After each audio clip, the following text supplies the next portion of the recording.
Okay, so today we'll be figuring out the frictional force of my bicycle going down a hill.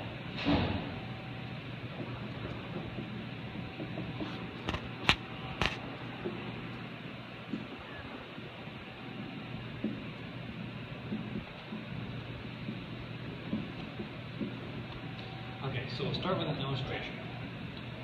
So going down a hill,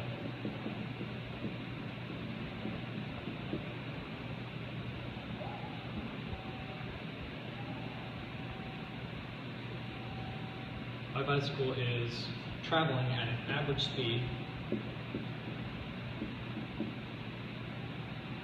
of 20 miles per hour. The distance is 1/10 of a mile. Now, to figure out the acceleration, and our acceleration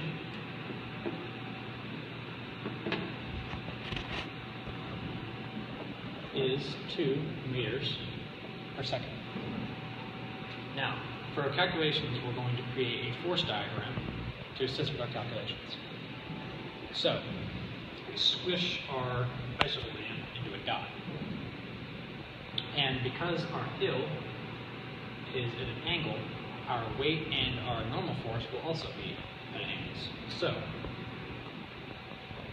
the normal force of the hill is pointing this way, and our weight of the bicycle and the person riding the bicycle is diagonal towards the hill as well. Now we also have our horizontal forces. We're going to call them Wx and Wy, and Nx and Ny. Now, because we're going down a hill, we have our frictional force. And the frictional force is basically what keeps the bicycle from just from using free motion. So we must draw our frictional force as well. Now, because the bicycle is accelerating down the hill, we have the frictional force is less than the frictional force is less than the force that is propelling the bicycle down the hill, which is gravity.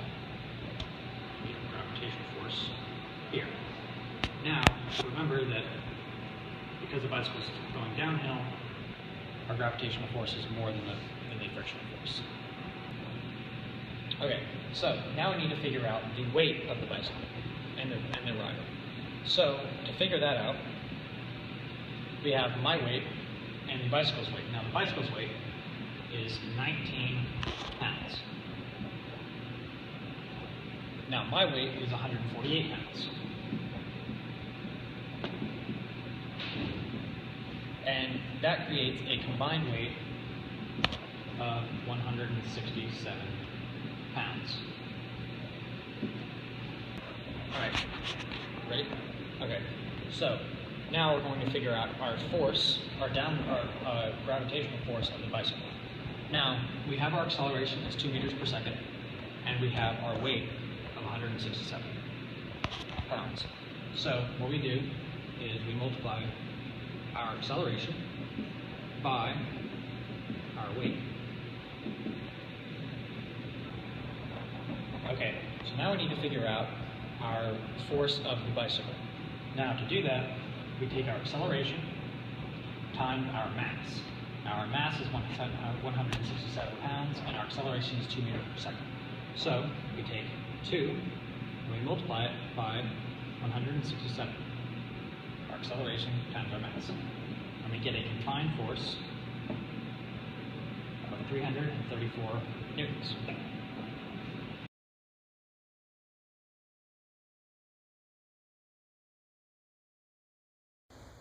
So here is the diagram for Jacob on his bicycle going down the hill, and here's the motion map that models that.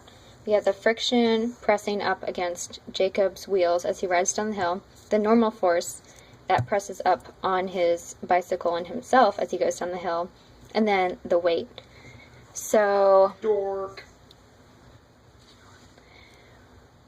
we had to slightly shift the motion map because the weight was off balance. So here we split it up with cosine and sine.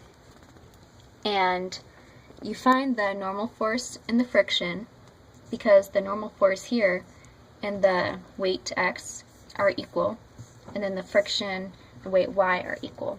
So that is how we got the friction and the normal force.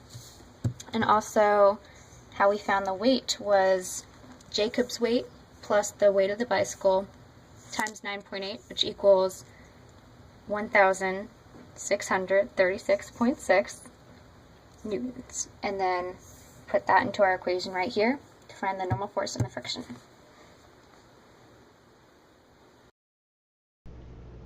I'm Jacob. I'm Rachel. And I'm Justin. Thanks for watching our physics video. Shout out to Dr. Nagel! Bikes are cool, man.